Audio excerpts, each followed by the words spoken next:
Hello, everyone. My name is Ashley, and I am a machine learning program manager at Google. And I'm Lawrence, and I'm a machine learning developer advocate at Google. And we are both people of AI. So join us as we meet some of the most interesting people in the field of machine learning and artificial intelligence. You will meet leaders, practitioners, amateurs in the field of AI and ML, and how they ended up where they are today, what they have learned along the way, and their outlook on the future. Sounds exciting. Shall we do it? Let's jump right in. This podcast is sponsored by Google. Any remarks made by the speakers are their own and are not endorsed by Google. Today, we are excited to have Christina Greer on our show. Christina and I previously worked in a team together at Google, and I'm honored to have her on the show today.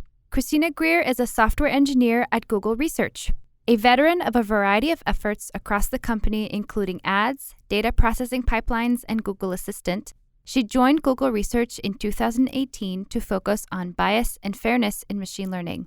Since then, she has built both teams and software to support measuring and mitigating machine learning models for bias and consults with products across Google to support building safer products that work for everyone. In her spare time, Christina is a creative writer and a mom of 2 great kids. Welcome to the show, Christina. I'm so happy that you're here. Thank you. Likewise, I'm really happy to be here too. All right, so we'd like to get to know you a little bit. So tell us a bit about yourself. Yeah, I've worked in Silicon Valley. I think I came out here in 2005. So getting close to 20 years working in software. And I've worked in a variety of different roles and really just like to keep learning and growing. Take us back. Where are you from? Where did you grow up? Where did you go to school? That one story you told me about, I think, being like the only girl and you end up going into like a special class or something. Like you have an incredible story. So tell us, take us all the way back. Sure. So I grew up in Kansas, a small town of about 4,000 people. Wow. And a story that I think you're remembering is that we had a gifted program in my school, but where I'm from at that time, maybe things have changed now, being known as intelligent as a girl was not necessarily a route to popularity or a good life. So there were many girls who qualified for the program, but most of their families kept them out of it.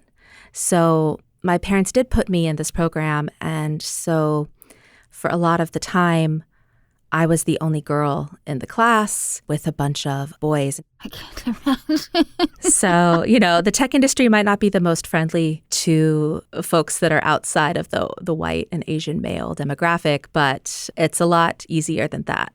So you were, needless to say, I think you were prepared for the field of tech. I was, yes. Yeah, definitely. So how did you navigate that? How did I navigate that? That's a good question that I haven't really examined. I guess I developed a thick skin and probably learned to hide my emotions maybe more than is necessarily healthy. Survival mechanisms and all of that. But yeah, I think that's how I survived it, but I don't really remember. I really liked books. Books were an escape. Yeah. And, we've worked together. When I joined, you were on one of the directors that I supported's team. Yep. And we started getting to know each other. And I think one of the things that I've noticed about you is that you approach things with immense curiosity and you try to find solutions to problems. I wonder if that sort of stemmed from that time. Yeah, I think that you're probably right. And I think that also drew me to software and technology in several ways. One of which is that if you're solving a problem, it's hard to feel isolated or that you're not part of the group or that you're different, because if you're all working together to solve the same problem, some of those boundaries between people can come down a little bit. So I think that's really nice. The other thing, too, is that when I was young, my father introduced me to early internet when I was pretty young. And I just remember being blown away by the ability to communicate with other people that I... Through technology? Yeah, through, chat rooms and email back in the day.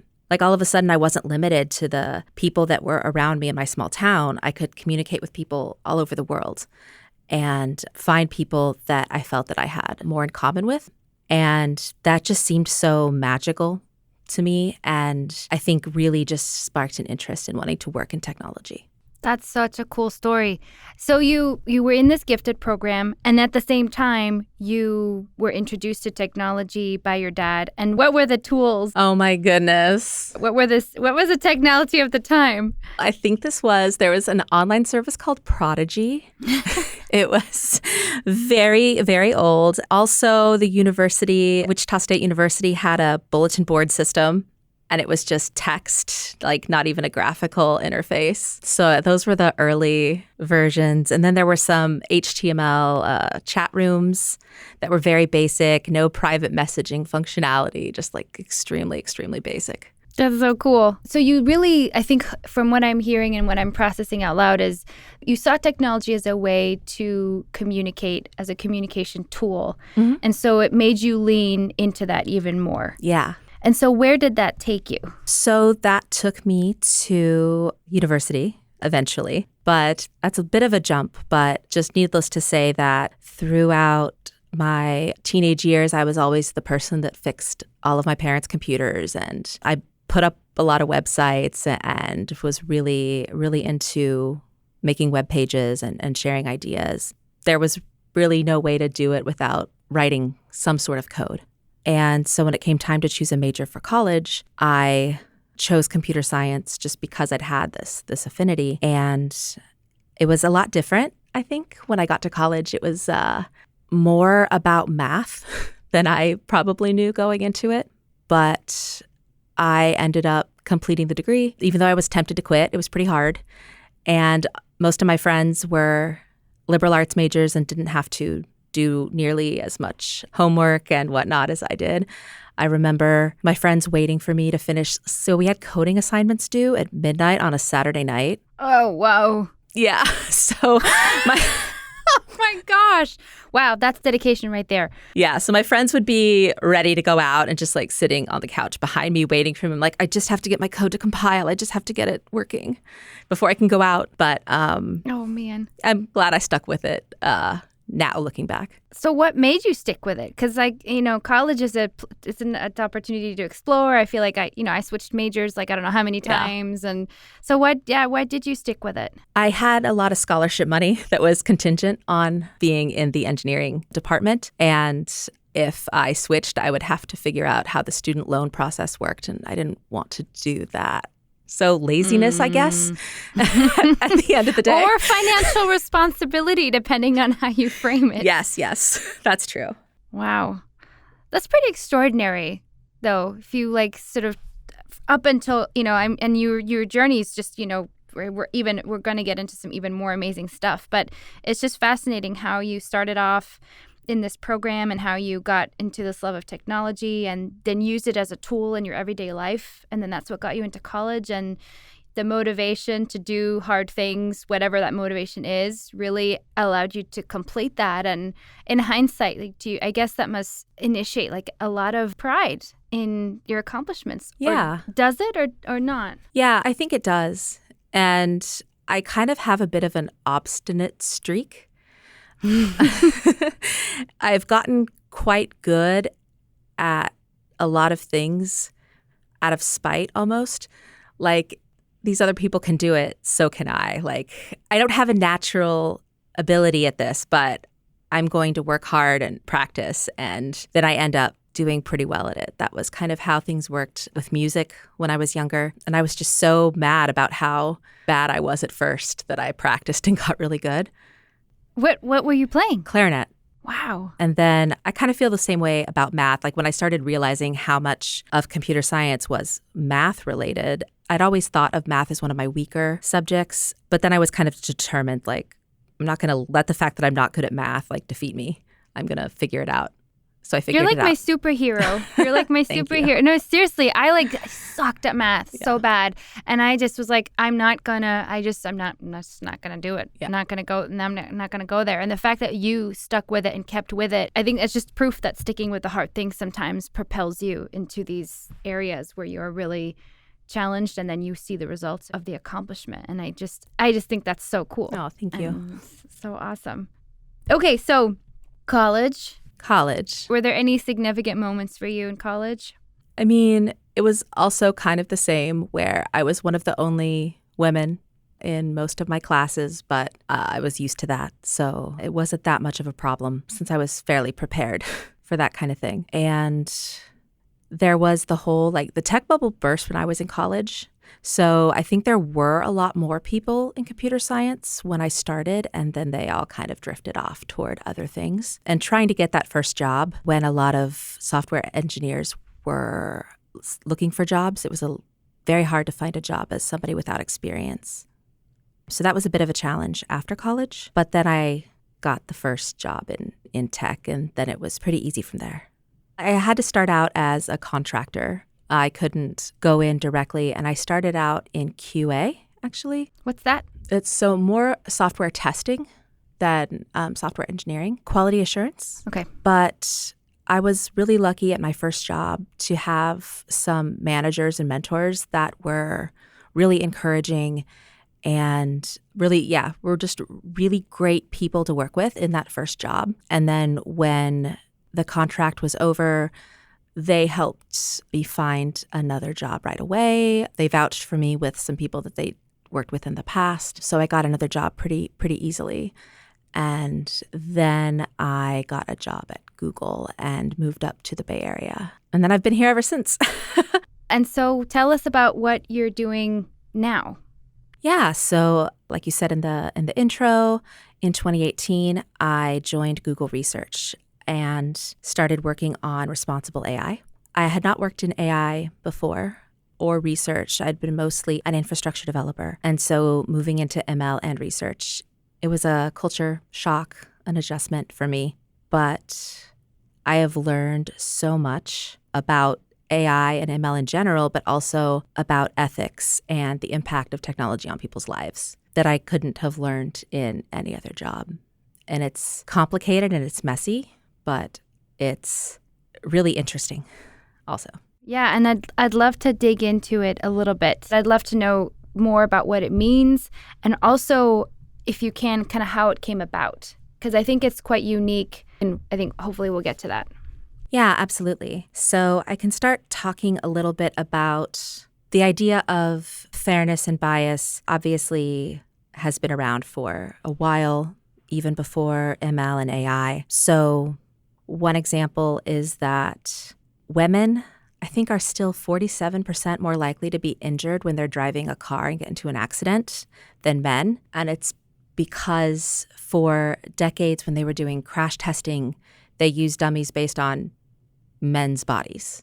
Also, when the first color films came out, they were calibrated for white people's skin tones. And if you had a darker skin tone, the color film wouldn't pick up the skin tones nearly as well. And I think we're also still dealing with the ramifications of some of that. And that was a couple of years ago. So some of these decisions, or not even decisions, I think that a lot of these things were just not even malicious or bad intent, but you make a choice, and often you make a choice that privileges yourself or people that are like you, and you might just even have a blind spot about how this might affect other people. But these things continue to have ramifications to this day. So the difference between traditional software development and something like ML is that with traditional software development, I say, okay, here's the data I have, and I'm going to write some rules about how the system is going to treat this based on the data that I have. And if I were to write code that said, if the user is a man, do this. If they're a woman, do this other thing. That would be pretty explicit. That would be caught by somebody doing code review. It would be really easy to see why the system was doing what it was doing because I explicitly wrote out the pattern. But for ML, we give these systems huge amounts of data and outcomes, and we invite the algorithm to discover patterns in that data and use that to make decisions. But we're not controlling what patterns that it picks up on and that it notices. And if the machine learning algorithm can find a shortcut, it will find it and it will exploit that. So say you're building a system that is based on historic hiring data. there has been discrimination against many people in society when it comes to hiring, explicit discrimination. There's also a lot of implicit bias. And so a lot of this data is biased against certain groups of people. And so if you build a system that takes in all of that data, it's going to quickly learn that it should give male applicants higher scores than female applicants. It's going to learn that if a candidate has a historically Black university on their resume, that maybe they should get a lower score as well when you're predicting if you should hire somebody. And so no one's telling the system to do this, but it's a pattern that the machine learning algorithms pick up. And so if you're not careful and you're not considering this possibility when you're developing these systems, they can be very biased and perform poorly, especially when it comes to people that have been historically marginalized. That's probably one of the best explanations I've heard. Thank you. Of how machine learning works and also how it takes into consideration the data that the algorithm reviews and monitors and the information that the output that it gives. Yeah. So thank you for that. So what role do you play within this space? So I feel that the role that I play is kind of a bridge between research and production and infrastructure engineers. What I'm trying to do is translate the research, the best practices, and the impact and the ethics into both tools and also processes that software engineers can follow who maybe aren't steeped in the ethics literature or the history of this, to try to basically make the research real and use the best practices to make software that works for everyone. So it sounds like you are responsible for creating awareness around the tools. Yes. And creating the tools as well. Yes. To help engineers think about the results that they're producing, to think about how their models are either biased towards certain results or not. Right. And to then take action around that. Exactly. Is that right? So there's this sort of the big sphere of responsible AI, which is essentially making sure that the results that developers produce using machine learning are responsible and ethical. But within that, then there's a whole bunch of tools and different areas that I think your team also focuses in and goes into deeper, like trust and data analysis. And tell me more. So do you work across all of those fields, or are you focused on one in particular? Yeah, so there's a couple of different dimensions based on what you said there. There's different dimensions of responsible AI. I have worked primarily on fairness and bias and getting more into safety now with generative AI has become a lot more important. So those are the areas where I've tended to focus. But responsible AI can include lots of other things like privacy is a huge area, and it's its own field of study, but it's often also considered part of responsible AI. There's also things like physical safety. So that would be for things like self-driving cars or robotic systems. There is a physical safety aspect that might not be there for software classification or generation systems. I wanted just to call that out, that the field of responsible AI is quite broad and can include a lot of different subfields. When it comes to machine learning systems in general, there are a lot of places where bias might creep in, and therefore you can mitigate the bias in those systems. So a big piece of this, I think I mentioned earlier that these systems are all about data and getting just huge amounts of data and learning patterns in the data. So a lot of times there are impacts of the data itself being biased, either because you sample from certain populations, but not others. And so you have more of certain types of people that are represented in the data. The model learns to perform very well on them. And then if certain people aren't surveyed or aren't in the systems where we're collecting this data, the system won't be able to learn those patterns, won't be able to learn to predict well for them. One of the first responsible AI papers that really gained a lot of traction was the Gender Shades paper, where two AI researchers looked at the performance of computer vision algorithms and showed that they performed considerably worse on darker skin tones than lighter skin tones. And that really kickstarted a lot of the conversation around this. And I think a lot of the reason for that, not all of it, 'cause sometimes people like to oversimplify this and say, well, it's just the data. If you get the right data or you debias the data somehow, then everything's fixed. And that is an oversimplification. But a lot of the bias in these systems can be exacerbated by inequalities in the data. And sometimes the data is not biased at all. Sometimes the data is a perfectly accurate reflection of the world, but the world itself is biased. And the model can still pick up on that. Yeah, absolutely. But then there's also, what are we optimizing for? And a lot of, when we're training machine learning algorithms, we're looking often at a single factor that we're optimizing for. And when you're looking at a single number, a single value, and trying to optimize for that single value, you're going to prioritize the majority. Like what's most represented in the data. So you can look at the way that models are trained. You can look at the optimization functions.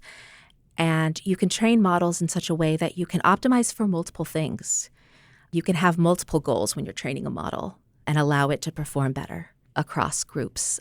Some of the techniques that we use in training really try to balance the distribution of scores between different subpopulations in order to achieve a fairer result. So that's looking just at the training itself.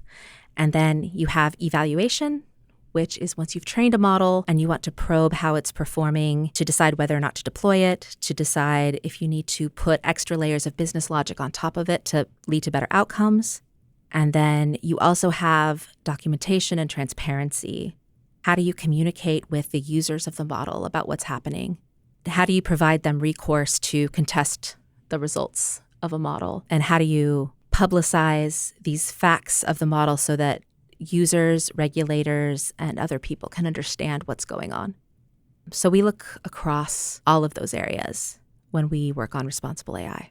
And I love that because it seems to also mirror the operations of training, right? So it sounds like every step of the process from beginning to end of training your models and even thinking about how to use machine learning, you and your team have really thought about implementing the tools along the way to ensure that you get the best, most ethical and fair results. And that you're also bringing this to mind, right? You're making this part of people's consciousness and part of it being a part of their workflow. Is that about right, how I summarized it? Yeah, absolutely. I think everyone would prefer there would be a simple solution, just something simple that we can do. Okay, do this, and then you've solved it for everyone. But I hope that I'm getting across that it's not a simple Band-Aid that you can necessarily just put on a system and be done with it. It's something that you constantly have to interrogate and think about how the software you're building impacts people's lives in the real world. That's what makes it exciting. But ultimately, we really build it to serve users and to solve problems that people have in the real world. So most developers want their models to work for everyone, want them to be helpful. Yeah. And it's just sometimes it takes a little more thought, effort, and work. I think Google was one of the first companies to create the AI principles. Yeah. And to focus on promoting and encouraging the awareness of making sure that the people who are creating the technology are doing their part in being responsible in releasing ethical technology or releasing good technology. So I think that's one of the reasons I personally, I'm really proud to be working at Google is because we are leaders in this space, I think. And yes, there's a lot more to be done for sure, which I think, and that's why I wanted you on the podcast. And also why I think your team is just doing some really exceptional and really important work. Thank you. And I hope that it continues to grow. And I can only imagine that you're so busy at the moment. Absolutely. It's a really exciting time to be in the AI space. And yeah, I think that it's great that we have the AI principles. I think that it's great that we've decided there are certain applications that we won't pursue. Mm-hmm. Because I think that even deciding when to deploy AI can be an important consideration. But it is an incredibly exciting time, even if it is very stressful. But yeah, we're very busy, but it's a lot of fun also. And so what keeps you doing this? That's a good question.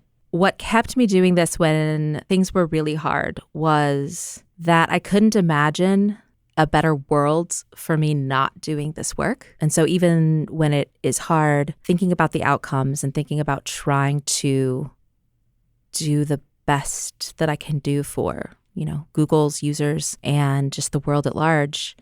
We don't get it perfect. We don't get it right all of the time, but I feel like the best outcome is me doing this work. So that's really what keeps me motivated and doing it. Well, we're so lucky to have you on this team. And I definitely, knowing you personally, knowing you professionally, I think the work that you do and you being you helps me sleep better at night. Oh, thank you. It is an exciting time. And we are such a huge player Yes. in the fields. I think that we owe it to our users to make sure that we have tools that we're releasing that are really well thought through and that are going to be used for good. Now, what people decide to do with it, I think, is another issue. Absolutely.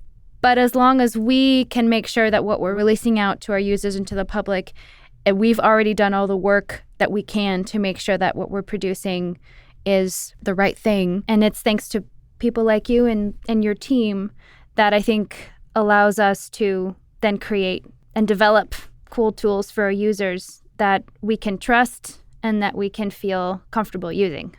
Yeah, thank you. Well, thank you for that. So I know we're kind of hitting the end of our time together. So I'd love to ask you our favorite question, which we always ask everyone on the podcast, is what is your favorite AI movie or book? Ooh. 2001: A Space Odyssey is kind of cliche, but I mean, when you think about the perils of AI, it's very, very prescient. So those are classics, but they're classics for a reason, and I think that they still inform a lot of our thinking today. Yeah, it's amazing how much literature and art has influenced the reality of the actualization of a lot of the things that we use, like self-driving cars. Who knew, Absolutely. Great. Well, Christina, is there anything else that you would like to add or that I didn't ask or that we didn't touch on that you really wanted to share? Nothing springs to mind. Just thank you for the opportunity to chat with you. It was good to catch up. It's been a couple years. Same. Thank you. Thank you.